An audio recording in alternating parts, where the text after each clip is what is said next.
Which list should you target this month, July 2022, in your real estate business, whether you're wholesaling, flipping properties, or you're looking for your very first rental property? What's up YouTube, Biz Matthew here. Welcome back to my channel. In today's video, I'm going to share with you all which list to target specifically on Propstream in order to wholesale real estate or flip properties or anything you're doing in the real estate game. If you're interested in Propstream, check the link down below. With my link, you get a 7 free day trial. Propstream is a great data platform where you can pull lists, you can find cash buyers, you can find motivated sellers, you can send out postcards, you can skip trace, you can do everything on Propstream. So be sure to check out my link down below. Now, this month I was able to do different research, find information about foreclosures, about home sales, because it's very important to understand seasonality in your business, right? Because the home buying criteria is different in July than it is in December. And as you all know, home sales and people buying homes usually declines during the fall and winter months. Then it increases during the spring and summer months. And so right now in July, we still have a red hot market,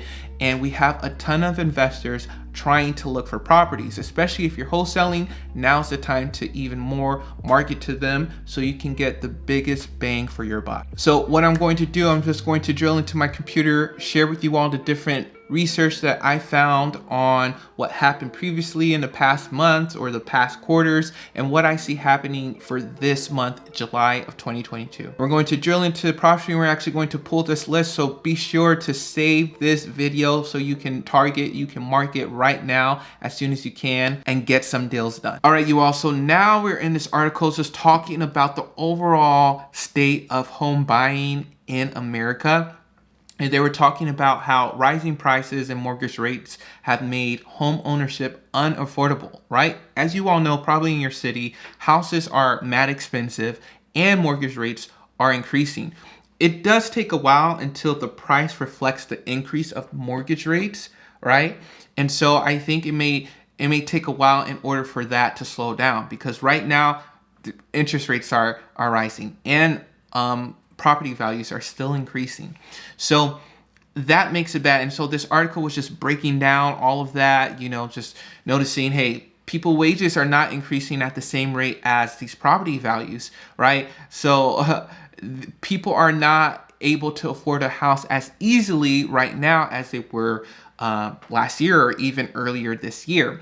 And so that was the first article I was reading about, because they did research over the past, I think it was last quarter they noticed this. The home affordability report for second quarter was just released, right? And so they were just talking about all that was happening on like interest rates, home values, salaries, and other things like that. And the next article is kind of talking about that too. It says mortgage lending plummets across the U.S. in first quarter amid sharp drops in purchase and refinance activity.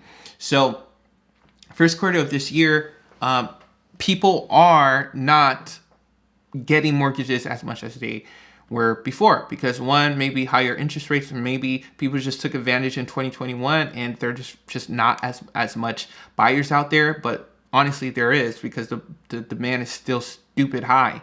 So that article was talking about this.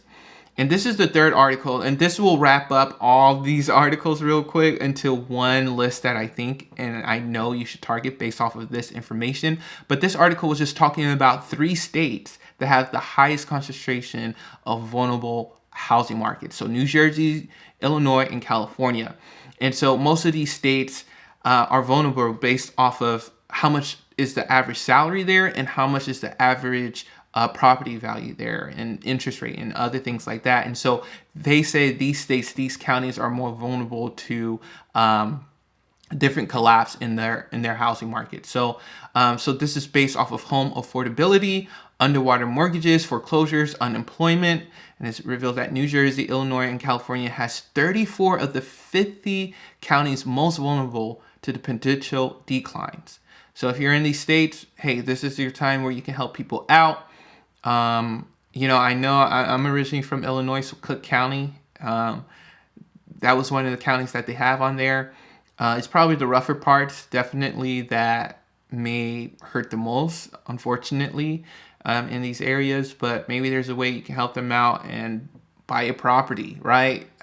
Use a rental, get your first renter or something like that. But all these three articles are to me saying, when I gather this information, it's telling me that people are looking for a house, but they can't afford it. So what does that mean? People are going to rent.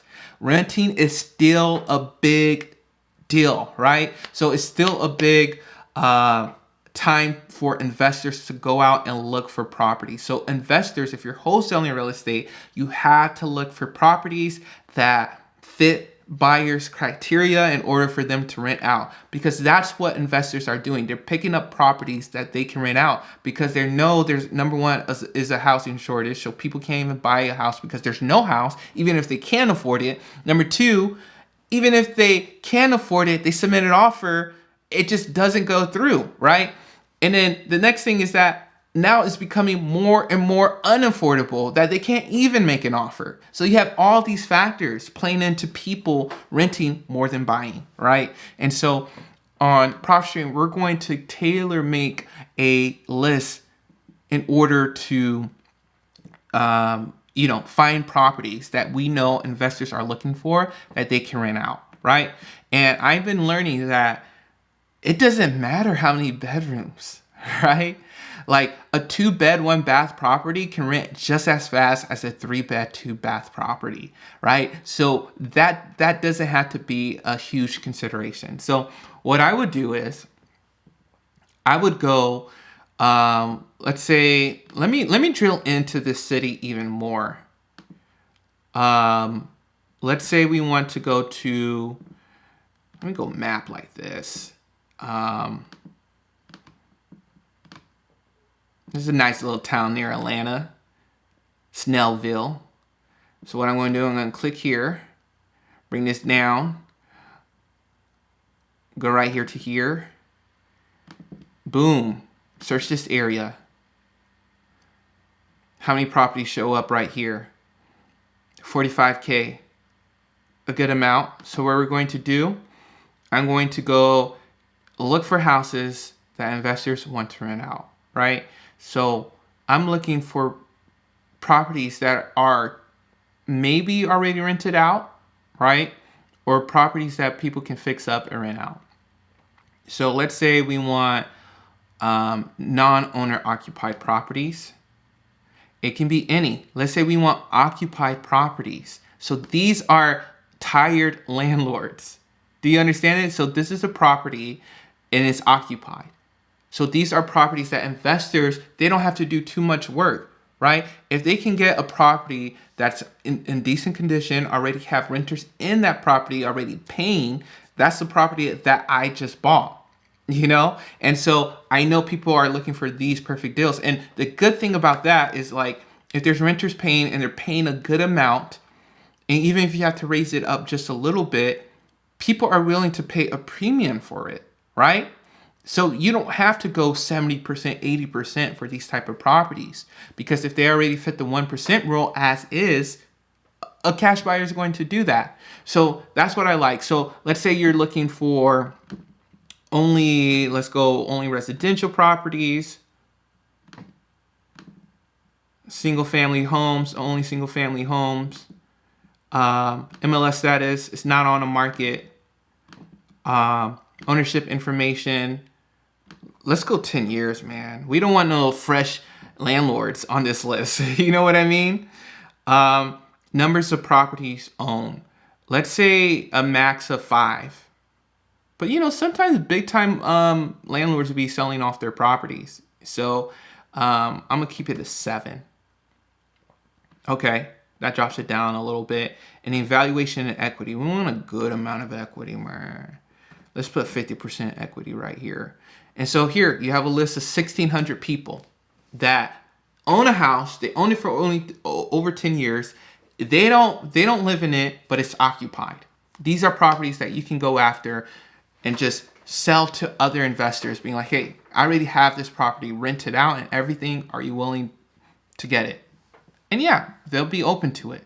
Trust me. So the next thing is I want to talk about is home flipping. So home flipping spikes across the U.S. in the first quarter of 2022, but profits decline a little bit.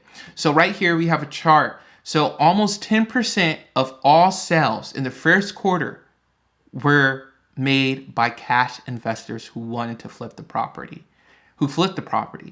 right? So almost 10%. This is the highest it has ever been in a while. Look at back on this peak, and then the market crashed. So it seems like this market is gonna crash sometime soon. But yeah, so that shows that.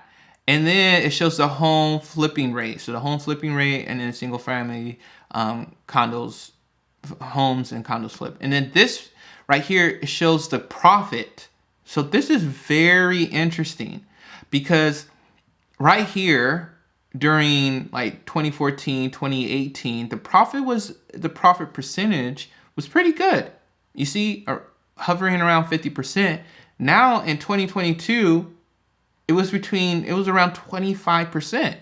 So that's very alarming because yes, people are flipping houses more, but percentage wise, they're making less. But the number that they're making, because property values are so high, is more, right? So this is a lot because I think this high number is a result of, now contractors are more expensive, supplies and materials are more expensive, and so you have this, this weird thing where yes, everything is more increased. Yes, I'm selling a house for a higher price, but my expenses are more, right? So that cuts into my profit margin. And so I think when investors start noticing, okay, yeah, I'm able to flip a house, but my percentage is not as much. So we'll see what happens. And so that brings me to my next list, is just looking for properties that they can flip. So what I'm going to do, just looking at this list again, we're going to go again to non-owner occupied will most likely be no, but we can just put any, and we're going to just look at vacant properties.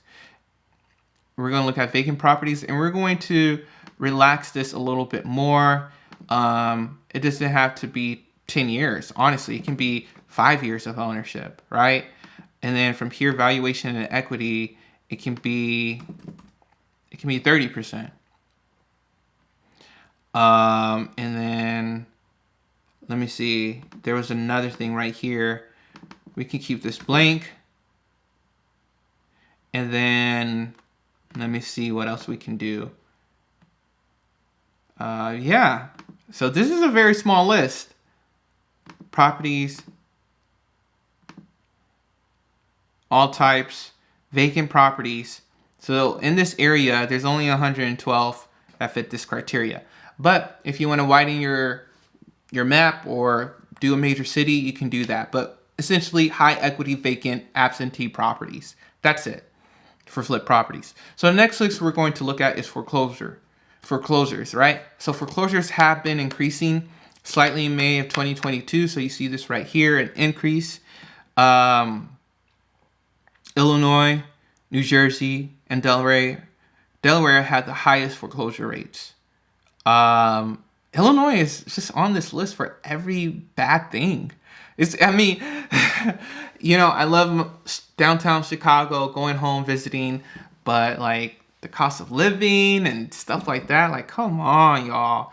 I can't be doing that. It's good that I've been here in the South for the past 10 years since coming here for college. But yeah, so they're just saying that in May of 2022, foreclosures activities have been increasing, which means pre-foreclosures are increasing. So all you have to do right here, let's clear this out. What I'm going to do, let's do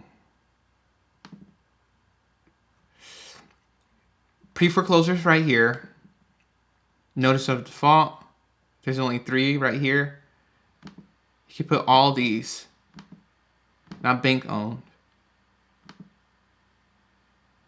Exclude foreclosures. Well, let's keep that on. So that's how you look for pre-foreclosures. Or what you can do here, you can just go to pre-foreclosures list right here and see what they have. And that's how you find pre-foreclosures on Propstream. Hope you all enjoyed this video. Be sure to like, subscribe. If you all have any questions about the list that I talked about, please let me know down below in the comments, and I'll talk to you all later. Peace.